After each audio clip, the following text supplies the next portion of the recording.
invite the Minister of Foreign Affairs of the Republic of Indonesia, Her Excellency Retno Marsudi, to give the opening remarks and officially open today's conference. Her Excellency, please.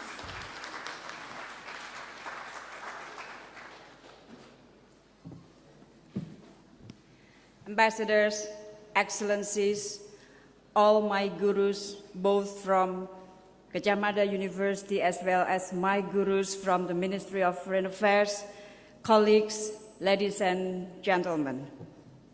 First of all, I would like to convey my highest appreciation to the University of Gadjah Mada and the organizing committee for putting together this important and timely event, and also my appreciation for having me today.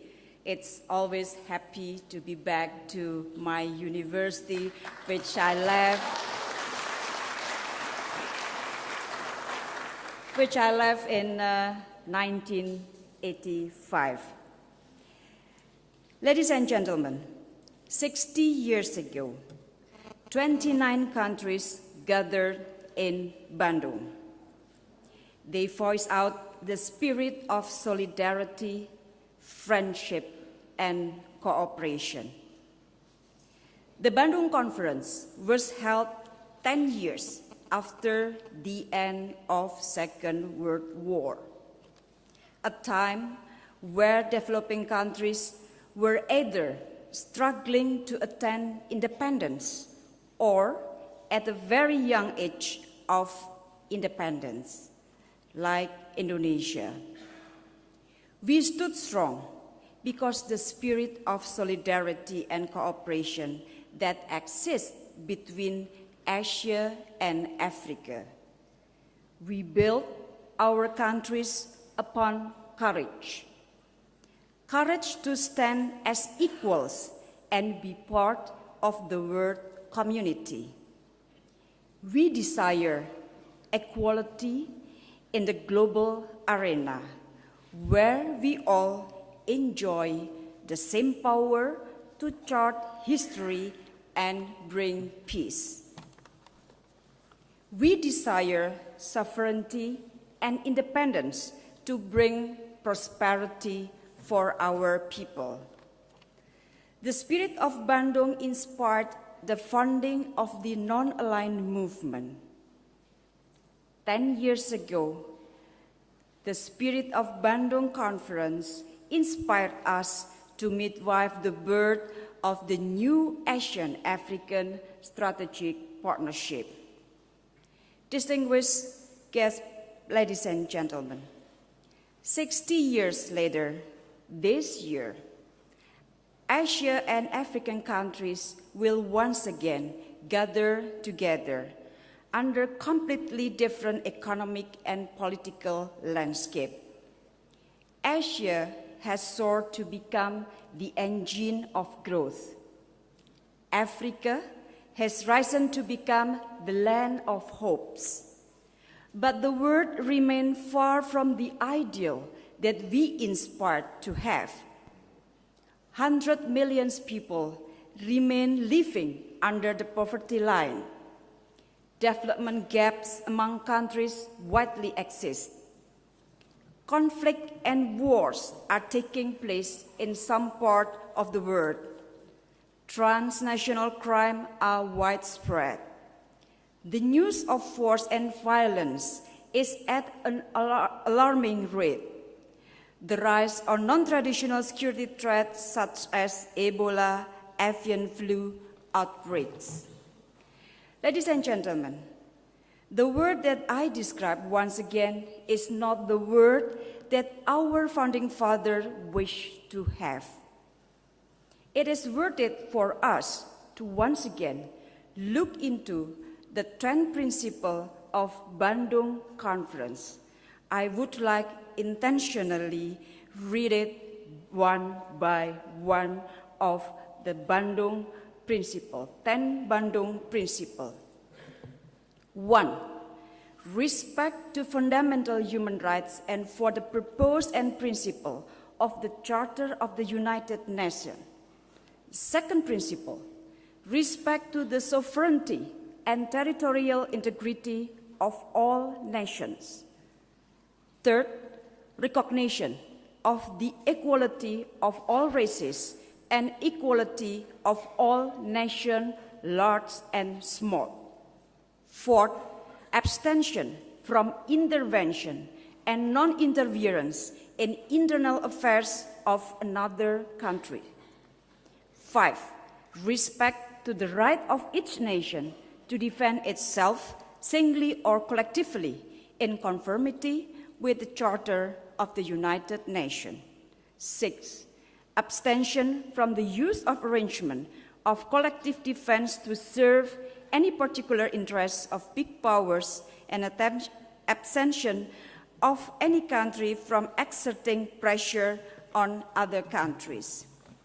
7, refraining from act or threat of aggression or use of force against territorial integrity or political independence of any country.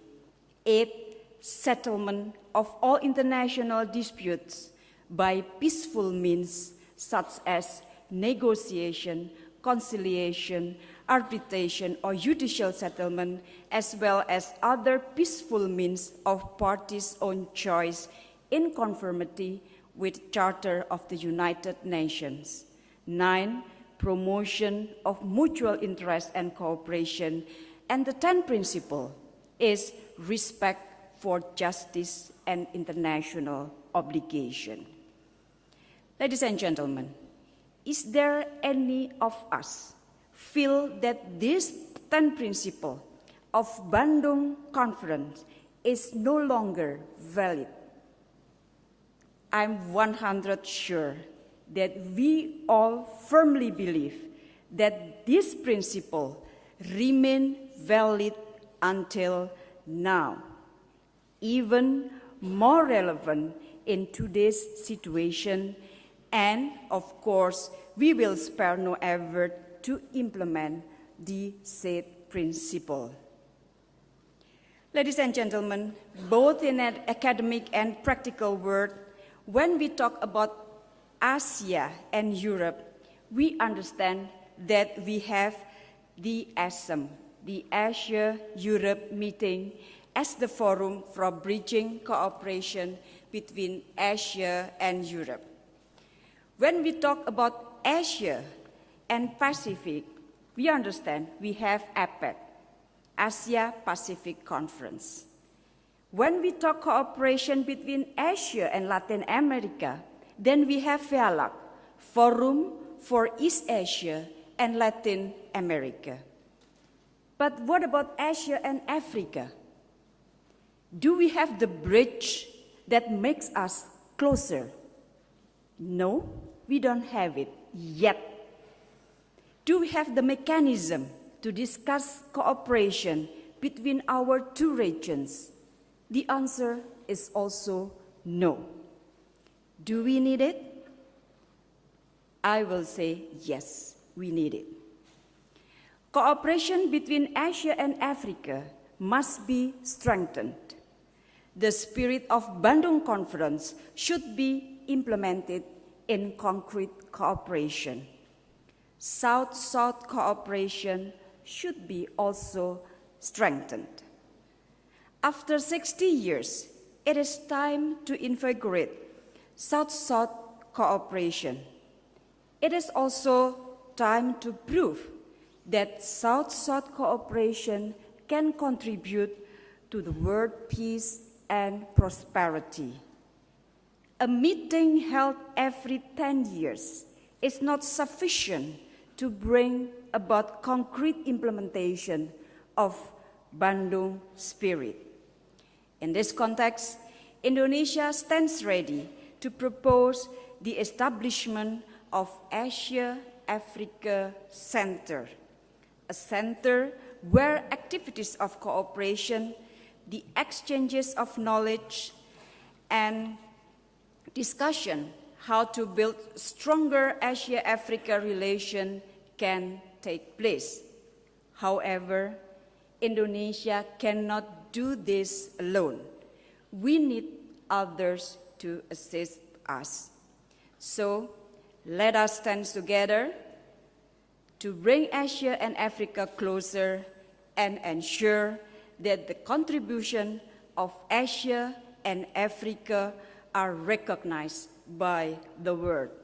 So finally, by saying Bismillahirrahmanirrahim, I declare this international conference officially open. I thank you very much. Thank you very much for Her Excellency. I'm pleased to officially open this conference by hitting the gong, accompanied by the Rector of Universitas Gadjah Mada.